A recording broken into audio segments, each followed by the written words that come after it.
Hello, my mathematics lovers. Good morning, good afternoon, good evening, wherever you are. I want us to use these three simple questions to progress our understanding of solving simple linear equations.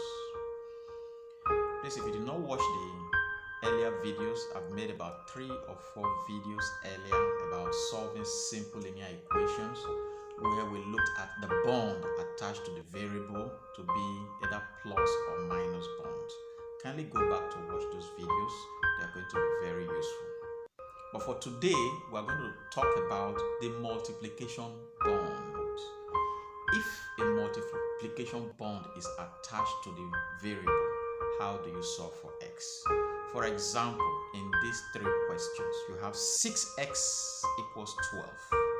Our variable here remains x, and x is attached to a number, a coefficient, with a multiplication bond, because 6x is the same thing as 6 times x.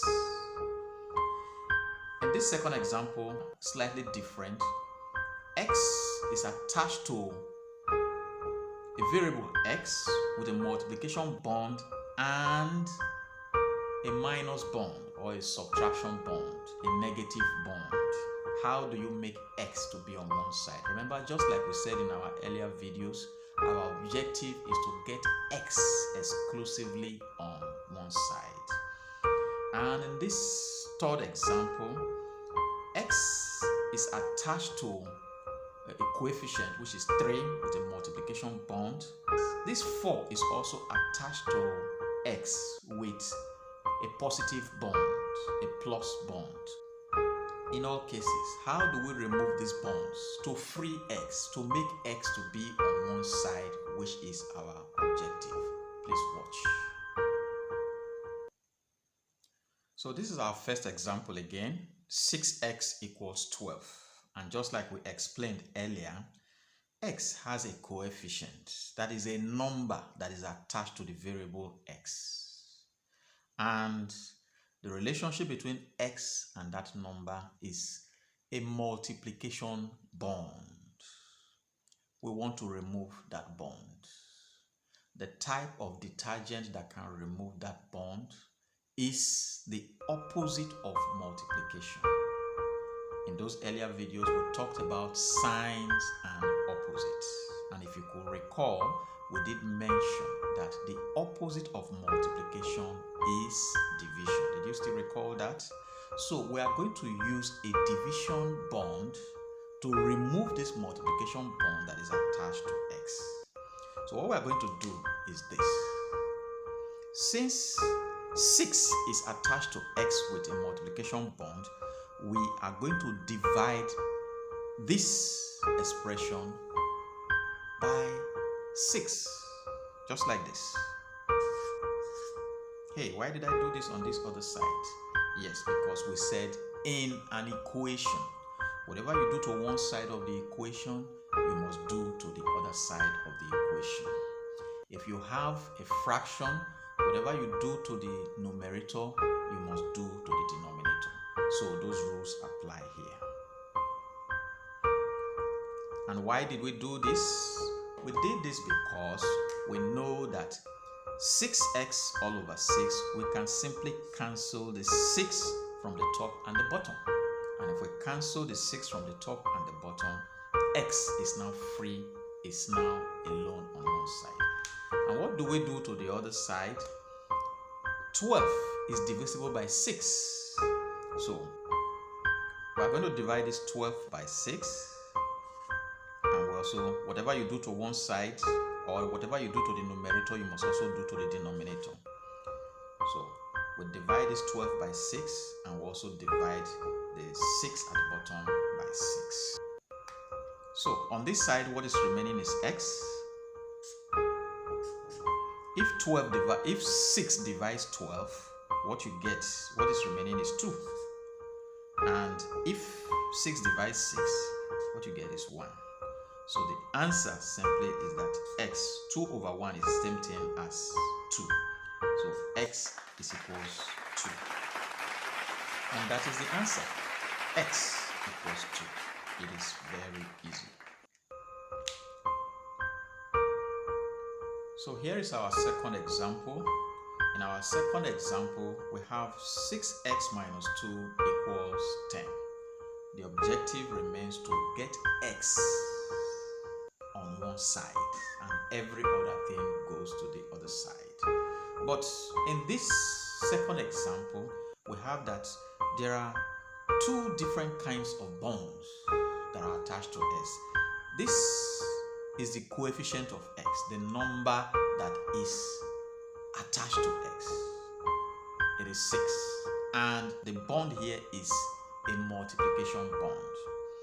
And this 2 is also attached to x with a negative bond. Now, out of these two, the negative bond is weaker than the multiplication bond. So we try and do something to get rid of the negative bond. See how we do it.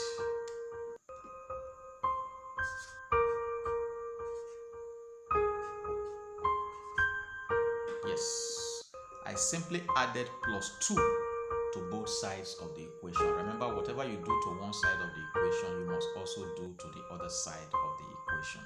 Why did I add the plus 2?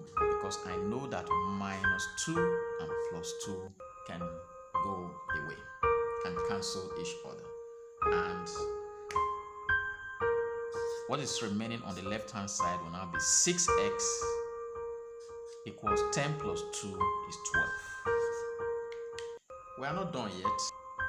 Just like we did in the first example, I am going to divide both sides of this equation by 6. And I'm doing that because I know that this 6 can cancel this 6. So what's left on the left hand side of the equation is x. And when 6 divides 12, the answer is 2, just like we had in the first example. So this is the answer. Surprisingly, both of them are giving us the same answer, x equals 2. Did you take note of that? So this is our last example for this video. 3x plus 4 equals 10.